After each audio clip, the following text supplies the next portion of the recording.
السلام علیکم ورحمۃ اللہ وبرکاتہ۔ پیارے بھائیوں، میں نے آپ کے لیے ایک بہترین ٹاپک لایا ہے۔ آئیے چلتے ہیں ہم اپنے ٹاپک کی طرف۔ الحمدللہ وکفا وسلام علی عبادہ الذین اصطفا، اما بعد فاعوذ باللہ من الشیطان الرجیم، بسم اللہ الرحمن الرحیم۔ السلام علیکم ورحمۃ اللہ وبرکاتہ۔ ہمارے آج کی موضوع ہے شادی کے وقت لڑکا اور لڑکی میں کتنا عمر کا فرق رکھنا چاہیے۔ پیارے بھائیوں، پاکستانی معاشرے میں شادی کرتے ہوئی اکثر یہ بات ذہن میں رکھی جاتی ہے کہ مرد اور عورت کے درمیان عمر کا فرق کتنا ہے۔ پاکستان میں یہ رواج عام ہے کہ شادی کے لیے عورت کی عمر مرد سے چند سال کم ہی ہونی چاہیے۔ اگر کوئی مرد اپنے سے کچھ سال بڑی عمر کی عورت سے شادی کر لے تو اسے شدید تنقید کا نشانہ بنایا جاتا ہے۔ یہی نہیں بلکہ اگر کوئی لڑکی کسی ادیڑ عمر مرد سے شادی کر لے تو اسے بھی اکثر لوگ عزت کی نگاہ سے نہیں دیکھتے ہیں۔ ایسے جوڑوں پر طرح طرح کے جملے بناتے ہیں اور کبھی ان کے پیٹھ پیچھے اور کبھی ان کے سامنے ہی ان کو برا بھلا کہہ کر تضحیک کا نشانہ بنایا جاتا ہے۔ پیارے بھائیوں، اسلام میں شادی کی عمر قرآن و حدیث میں کہیں بھی صراحتاً طور پر لڑکے اور لڑکیوں کے لیے شادی کی عمر کا ذکر نہیں ہے۔ اس سے یہ بات اظہر من الشمس ہو جاتا ہے کہ شادی کی عمر متعین کرنے کا مسئلہ نصوص قطعیہ میں سے نہیں ہے، لیکن ایسی بہت ساری آیت اور حدیث ہے جس سے فقہائے کرام استدلال کرتے ہیں۔ مثلاً دور حاضر کے بعض علماء کرام اس حدیث سے استدلال کرتے ہیں کہ آپ صلی اللہ علیہ وسلم نے ارشاد فرمایا ہے کہ یا معشر الشباب من استطاع الباءۃ فلیتزوج فإنہ اعز للبصر واحسن للفرج ومن لم يستطع فعلیہ بالصوم فإنہ لہ وجاء۔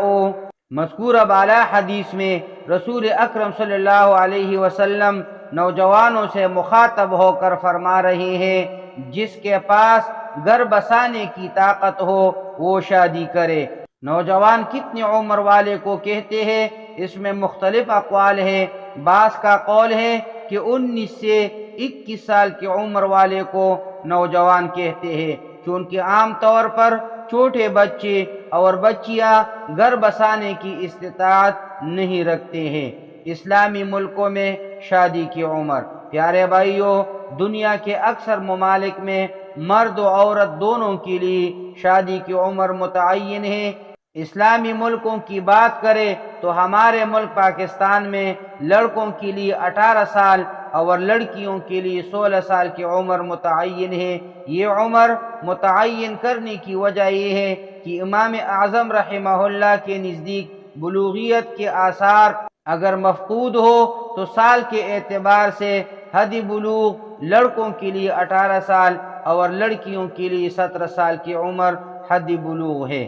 لڑکیوں کی عمر میں پاکستان کی حکومت نے 1 سال کم رکھا ہے۔ انڈونیشیا میں مرد کے لیے 19 سال اور عورت کے لیے 16 سال کی عمر متعین ہے، اس سے پہلے شادی نہیں کر سکتی۔ یہ عمر متعین کرنے کی وجہ یہ ہے کہ اسلام میں شادی کی عمر لڑکے اور لڑکی کے لیے گھر والوں پر موقوف ہے، جس عمر میں چاہیں شادی کرا دیں، اور وہاں کے اکثر اہل خانہ کو یہ عمر پسند ہے۔ ہندوستان میں لڑکوں کے لیے 21 سال اور لڑکیوں کے لیے 18 سال کی عمر متعین ہے۔ فلپائن میں مسلمانوں کے لیے 15 سال کی عمر متعین ہے۔ اس کی وجہ یہ ہے کہ اگر امام شافعی رحمہ اللہ اور اکثر فقہاء کرام کے نزدیک سال کے اعتبار سے حد بلوغ 15 سال ہے۔ دلیل آپ صلی اللہ علیہ وسلم کی حدیث ہے کہ ابن عمر رضی اللہ تعالی عنہ فرماتے ہیں کہ عرضت علی النبی صلی اللہ علیہ وسلم یوم احد وانا ابن 14 سنة فلم یجزنی ولم يرني بلغت وعرضت عليه يوم الخندق وأنا ابن 15 سنة فأجازني ورآني بلغت۔ اس حدیث کا مفہوم یہ ہے کہ حضرت عبداللہ ابن عمر رضی اللہ تعالی عنہما غزوہ احد میں شریک ہونے کے لیے آپ صلی اللہ علیہ وسلم سے اجازت طلب کیا تو آپ صلی اللہ علیہ وسلم نے منع فرما دیا، حالانکہ اس وقت ان کی عمر 14 برس تھی۔ غزوہ خندق میں جب انہوں نے شریک ہونے کی اجازت طلب فرمائی تو انہوں نے اجازت دے دی، حالانکہ اس وقت میری عمر 15 برس تھی، اور رسول صلی اللہ علیہ وسلم نے یہ دیکھ کے اجازت دے دی کہ اس وقت حضرت عبداللہ ابن عمر رضی اللہ بالغ ہو چکے تھے۔ اسی طرح کم عمری کی بنا پر آپ صلی اللہ علیہ وسلم نے زید ابن ثابت اور رافع ابن خدیج رضی اللہ کو جنگ میں شریک ہونے سے منع فرما دیا تھا، حالانکہ ان سب کی عمر اس وقت 14 برس تھی۔ اقول قولی ھذا استغفر اللہ لی ولکم ولسائر المسلمین۔